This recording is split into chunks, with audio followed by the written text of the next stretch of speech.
I honestly can't believe that I'm sitting here about to speak about the heartwarming nature of a boxing showdown between two fighters who had their respective primes about 30 years ago. But hey, this is a crazy world we live in. I've just finished unpacking my thoughts on the 8-round exhibition matchup between the aging legends Mike Tyson and Roy Jones Jr. And to be honest, I really thought I would be making a very different video by the time this point came around. I had two major concerns coming into this fight, and I was fully sure that this contest could not exist without one of them coming to pass. The first was that the bout itself would be a sterilized, meaningless dance-off that wouldn't serve up anything that would justify the pay-per-view's price tag. I feared that there would be an overwhelming feeling that we had been cheated out of a night's entertainment, and these two guys would leave that ring with us having been made victims of the old bait and switch. The promotion of this match was truly odd. Who knows how much truth there actually was behind the widely shared rule set that seemed to indicate that the fight would be stopped immediately in the event of actual fighting. But going into the show's main attraction, there really was the fear that we were about to watch something that would border on farcical. The second fear I had going in was two-pronged. On one hand, there was the concern that these two 50-something-year-olds would in fact try to box, and the resulting contest would do little more than make millions of people upset that they even tuned in. Nostalgia is of course the thing that drew us in here in the first place. And that nostalgia is a delicate thing, something born from us hoping, beyond all hope, that the greatness we once experienced firsthand still lies within these old and weathered soldiers. Watching them fail to capture that magic, to me, seemed like the most likely scenario going in. The other side of this worry would be that we instead would be treated to something ugly, where the balance would be tipped in the favor of one of these fighters, and in the end, we were going to watch a legend of the past knocked out and seriously damaged in a moment that would be truly nothing less than chilling.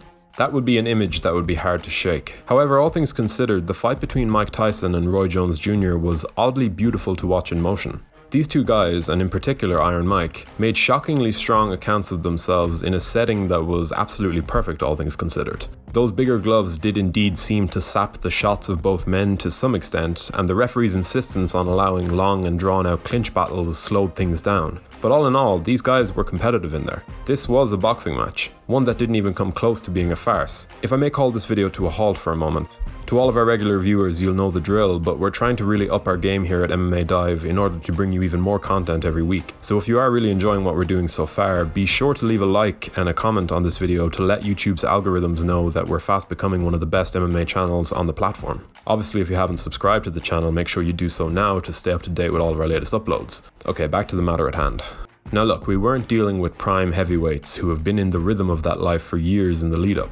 But based on their inactivity and their advancing years, this managed to tick off every box necessary to leave us feeling quite good about what we just saw afterwards. It wasn't an amazing fight, but realistically it couldn't and shouldn't have been. Watching it live, of course, I did want to see a more concrete conclusion. In that moment, I would have taken a knockout, or at the very least, the hand of Mike Tyson being raised at the end. But when you stop and think about it, that was never really the point. All this talk about an exhibition sparring matchup in the lead-up made it seem as though we were expected to pay for a lifeless shell of a contest that would do little more than allow these two men to return for one more moment in the spotlight. What we got was a competitive showcase of two guys who wanted to get back in there and do what they do best while they still can. As fans of combat sports, we spend a lot of time telling people how to live their lives.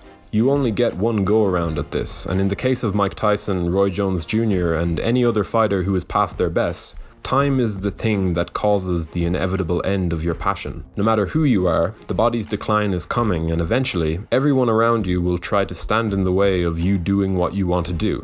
Now, there is good reason for that, particularly within the realms of combat sports. We all feel obligated to call on these aging veterans to hang up their gloves for their own good. That, in many ways, goes completely against what a fighter's soul desires. And while 9 times out of 10, the decision to attempt to relive your heyday goes horribly wrong, fights like the one we saw between Tyson and Jones Jr. stand as a beautiful reminder of what can be done.